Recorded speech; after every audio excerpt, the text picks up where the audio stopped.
안녕하세요. 혼자서 어린 아들 키우고 있는 30대 여자입니다. 애 혼자 키우는 게 보통 힘든 일은 아니네요. 처음엔 주변 눈초리, 그게 뭐가 중요하냐고 신경 하나도 안 쓰고 살았는데, 아이가 나중에 학교라도 가게 되면 그 눈초리가 이젠 제가 아니라 아이한테도 가는 게 아닐까, 그게 마음에 걸립니다. 하지만 만약 제가 시간을 돌려 이혼 서류 제출하기 직전으로 돌아갈 수 있다고 해도 저는 똑같이 이혼을 선택할 거예요. 그 생각만큼은 변한 적이 한 번도 없습니다. 시댁 형편이 많이 어려웠어요. 먹고 사는데 문제가 있는 정도는 아니었지만 하루 벌어 하루 먹고 산다고 해도 과언이 아닐 정도로 경제적으로 여유가 있는 편도 아니었습니다. 그에 반해 저희 집은 형편이 썩 나쁘지는 않았어요. 저희 할머니께서 과거에 시장에서 장사를 하셨는데 그때 만진 돈으로 건드린 투자들이 결과가 다 좋았었다네요. 할머니가 장사하시던 곳이 서울 변두리 동네이긴 하지만 그때 번 돈으로 건물도 몇 채나 가지게 되셨다고 해요. 그 덕에 저희 부모님은 건물 하나 물려받아서 그걸로 월세 받고 살고 계시고요. 아무리 사돈지간일지라도 며느리네 집에 돈이 있으면 좋은 거 아닌가 싶었는데 왜인지 모르게 시어머니는 저에게 도통 곁을 내어주지 않았습니다. 그럴 거면 차라리 관심도 주지 마시지. 못 살게 굴기는 또 너무 못 살게 구셨어요. 생각해보건대 그냥 저희 집이 형편이 넉넉한 게 질투가 나서 자격지심 때문에 그랬던 건지 아니면 저희 결혼할 때 집을 친정에서 해주셨는데 괜히 그것 때문에 귀한 아들이 처가에 기죽고 사는 것 같은 기분이 들어서 그랬는지 사실 정확하게는 여전히 모르겠고 감도 안 잡히지만 대충 저런 이유 때문에 그랬던 게 아닌가 싶습니다. 하지만 저는 그런 시어머니의 억지를 다 받아줬어요.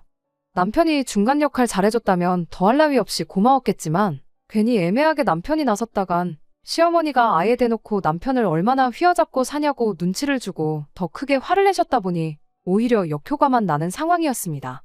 그래서 결국 제가 참는 쪽으로 항상 회피를 했던 거예요. 아무리 저를 못 살게 굴고 그래도 다른 사람도 아니고 남편의 어머니잖아요.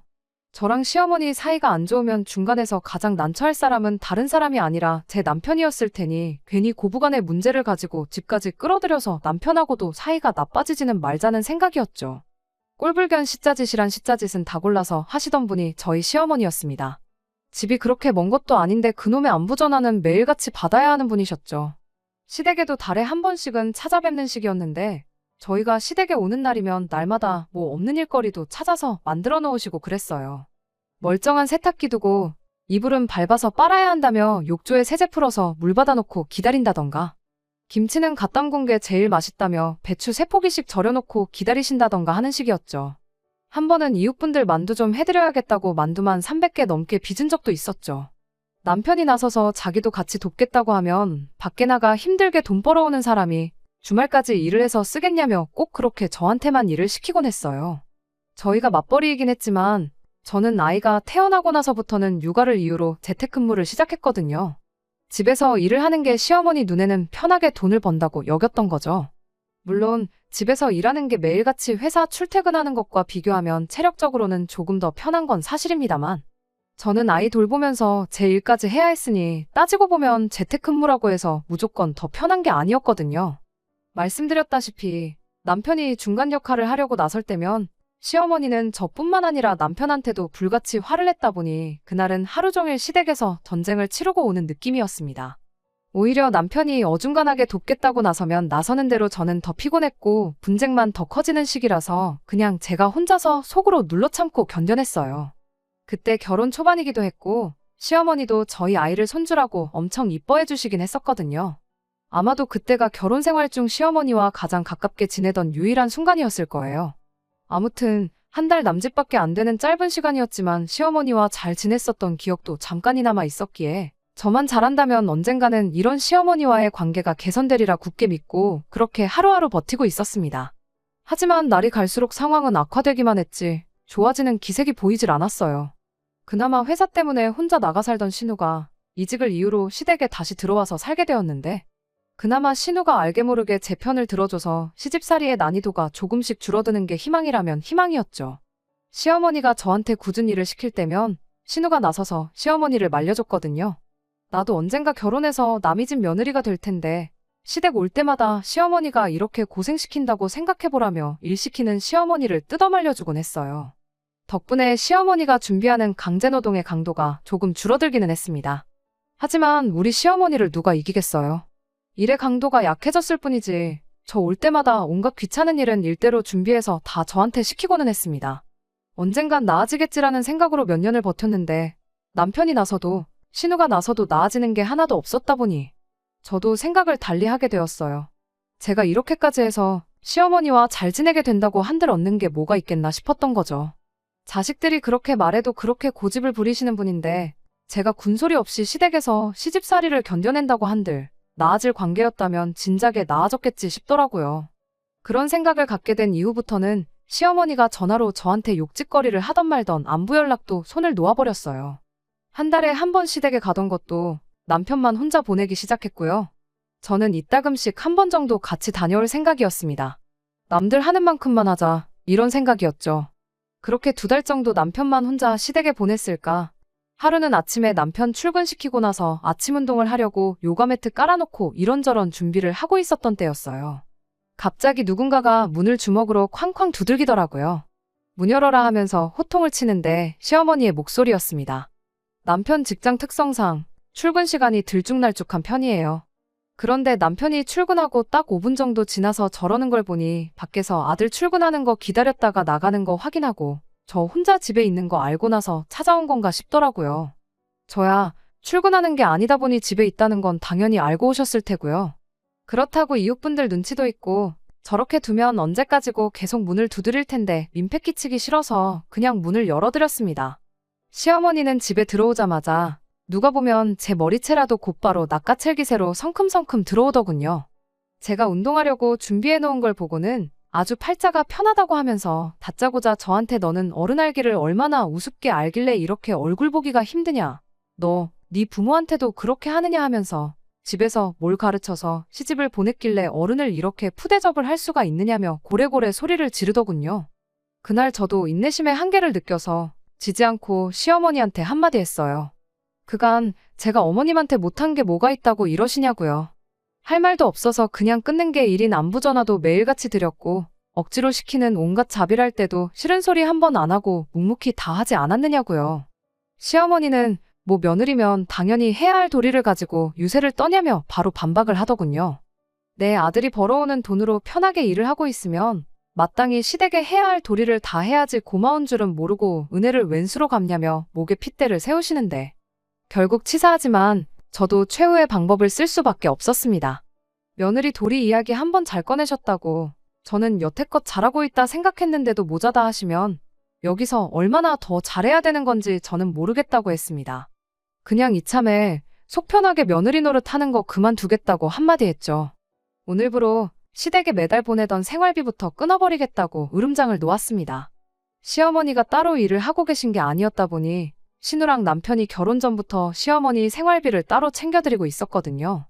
저희 결혼하면서 보내던 생활비를 끊어버릴 수는 없으니 양가에 똑같이 보내기로 했었어요. 그런데 친정부모님은 여유가 있다 못해 넘쳐나는 분이셨다 보니 그런 거 받을 필요 없다고 거절을 해오셨습니다. 그래서 그건 그거대로 저금을 할까 했는데 시댁 형편 어려운 것도 알고 그러니 차라리 제가 친정에 보낼 몫을 시댁에 드리기로 했던 거예요. 시어머니 입장에서는 제가 보내던 돈이 여윳돈이나 마찬가지였으니 솔직히 포기하기 싫은 돈이었을 겁니다. 그 누구보다 시어머니가 그걸 잘 알고 있었을 테고요.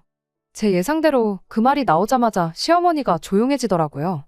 물론 며느리 앞에서 자존심도 챙겨야 했으니 바로 꼬리를 내리지는 않으셨지만 저한테 이 소리 저 소리 할 말 못할 말 가리지 않고 퍼붓던 시어머니가 그냥 혀를 한 번쯤 하고 차더니 그냥 집으로 돌아가시대요. 그간 그렇게 참아왔던 걸 터뜨렸는데 속이 후련하다기보단 자꾸 신경이 쓰이고 마음에 걸리더라고요. 할 일이 산더미였는데도 불구하고 그날은 아무 일도 손에 잡히지 않을 정도로 심란했습니다. 남편이 퇴근했는데도 아무 말이 없고 무슨 일이 있었는지 전혀 모르는 눈치길래 제가 먼저 솔직하게 말했습니다. 당신 출근하고 아침에 시어머니가 찾아오셨다. 이런저런 일이 있었고 나는 거기서 참지 못하고 시어머니한테 한마디 했다. 생활비 끊겠다고도 말했다. 정말 토시 하나 빠뜨리지 않고 있던 일 그대로 사실만 전했습니다. 저한테 유리하게 바꾼 말도 없이 솔직하게 전부 다요. 남편이 제 이야기를 듣고는 미안하다고 사과를 해왔어요. 당신이 잘못한 게 없는데 왜 나한테 사과를 하느냐 했더니 그래도 자기가 여태껏 중간 역할 못하고 그랬던 게 화근이 된 거 아니겠느냐 하면서 앞으로라도 자기가 확실하게 제 편을 들어주겠다고 약속을 하더라고요. 오히려 남편이 한술 더 떠서 시어머니가 적어도 본심은 저를 여전히 싫어할지라도 저한테 쓴소리 2번 다시 못하게 해야겠다며 당분간 자기가 보내주는 돈까지 같이 끊어보는 게 어떨까 하고 제안을 하더라고요. 남편도 저도 시어머니를 너무 쉽게 생각했던 게 불찰이라면 불찰이었을 거예요. 남편 딴에는 당장 제가 보내는 돈 끊는다고 하셨을 때 아무 말도 못하고 집에 가셨으니 자기가 보내는 것까지 합치면 그래도 저를 조금이라도 어렵게 생각하시지 않겠냐는 취지로 꺼냈던 말인데 오히려 시어머니는 남편한테 더 큰 소리를 치시더군요. 아주 여자에 미쳐가지고 낳아주고 키워준 부모도 몰라보고 돈으로 갑질을 한다고요. 부모 내치고 성공하는 자식 새끼들은 살아생전에 본 적이 없다고 어디 한번 니들끼리 지지고 볶고 잘 먹고 잘 살아보라며 아예 연을 끊자는 선언을 해오셨습니다. 예상 외의 반응에 남편이 많이 당황하기는 했지만 그래도 제 앞에서 남편으로서 아빠로서 가장 역할 중간 역할 이제 제대로 해내겠다고 다짐을 했던 게 있다 보니 남편도 시어머니 대응에 맞불을 놓았죠. 이 또한 길어봐야 한두 달이라 생각했고 시어머니도 한번 불편한 거 겪어보면 먼저 연락을 해오시지 않겠나 하는 생각이었습니다. 하지만 저희의 예상은 보기 좋게 빗나갔고 그렇게 거의 2년 가까이 시댁하고는 연을 끊고 살게 되었어요. 처음엔 저도 양심의 가책을 느꼈던 건지 신우 통해서 시어머니 용돈하시라고 돈 10만 원씩 몰래 챙겨드리고 했는데 신우도 중간에 껴서 입장이 난처해 보이고 어떻게 중재를 서려고 하는 움직임도 보이지 않았습니다. 그렇게 한 달, 2달 지나고 나니 또 언제 그랬냐는 듯 저를 신경 쓰이게 만들던 그 양심의 가책도 무뎌지기 시작했죠. 그 뒤로는 아예 신우랑도 연락을 할 일이 없었고요. 그나마 남편이 신우랑 연락 주고받으며 시댁 상황이 어떤지, 시어머니는 어떤지 소식 정도만 전해들으며 살게 되었습니다. 그나마 있던 죄송스러운 마음도 무뎌진 건 별거 없었습니다. 정말 너무나도 평화로웠거든요. 남편하고 사이는 전에 없이 좋아졌고 저 또한 아이 키우느랴 집에서 일하랴 정신없이 바빴던 것도 한몫했고요. 제가 정신없이 바쁜데 시어머니까지 챙길 마음의 여유가 없었거든요. 사이가 좋았었다면 모르겠지만 좋았던 적은 아이 태어났을 때 몇 주 말고는 단 한 번도 없었으니 저는 그냥 언제까지고 이 마음속 평화가 지속되었으면 싶었어요. 그렇게 더할 나위 없이 만족스러운 삶을 살고 있던 어느 날이었습니다. 정말 뜬금없는 타이밍에 남편이 오랜만에 우리 신우 좀 만나러 가자고 하더라고요. 그 2년간 신우랑도 연락을 안 하고 지냈는데 갑자기 신우는 무슨 일이냐, 뭐 결혼이라도 한대냐 하고 물었더니 신우가 이번에 식당을 창업을 했는데 개업식 한다고 축하해주러 가자고 하더라고요. 시어머니는 저녁에 장사 시작할 때나 오신다고 그 전에 후딱 다녀오자는데 축하고 나발이고 저한테는 정말이지 듣던 중 뜬금없는 소리였어요. 신우가 무슨 재주로 갑자기 식당을 하나 싶었거든요. 요리라고는 라면밖에 끓일 줄 몰라서 시댁 들어오기 전까지는 배달비 때문에 식비가 많이 나가 걱정이라던 신우였거든요.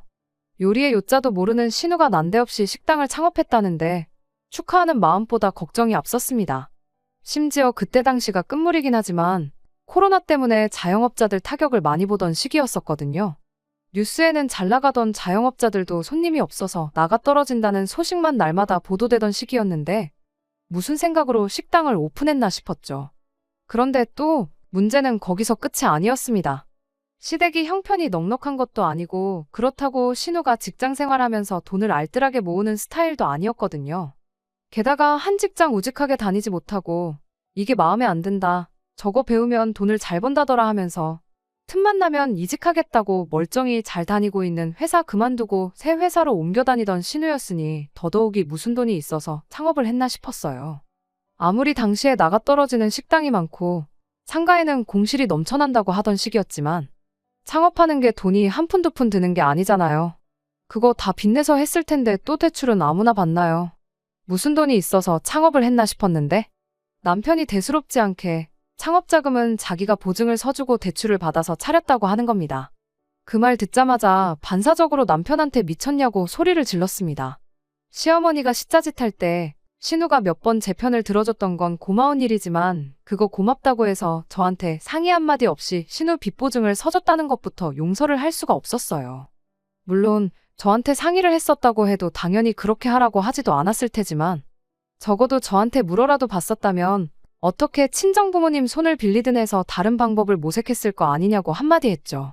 남편은 우리 살고 있는 이 집도 장인장모님이 해주셨는데 내가 어떻게 또 장인장모님 신세를 지겠느냐면서 자기가 옳은 결정을 내린 거니 신경 쓰지 말라고 하더라고요. 차라리 우리 모아놓은 돈을 그냥 줬으면 줬지 보증은 절대로 해선 안 되는 거 모르냐고. 시누이라서가 아니라 우리 친정에서 보증을 서달라고 했어도 당연히 거절하는 게 보증이라고 당신 제정신이냐고 몇 번을 더 따졌어요. 남편은 끝까지 저한테 걱정하지 말라면서 낙관적인 태도를 보이더군요. 코로나도 거의 끝물이지 않냐. 원래 그 자리가 한 달에 억대 매출을 올리던 자리였다더라 하면서 자리가 엄청 좋은 자리니 신우도 앞으로 떼돈 벌 일만 남았다고 걱정을 붙들어 매라는 겁니다.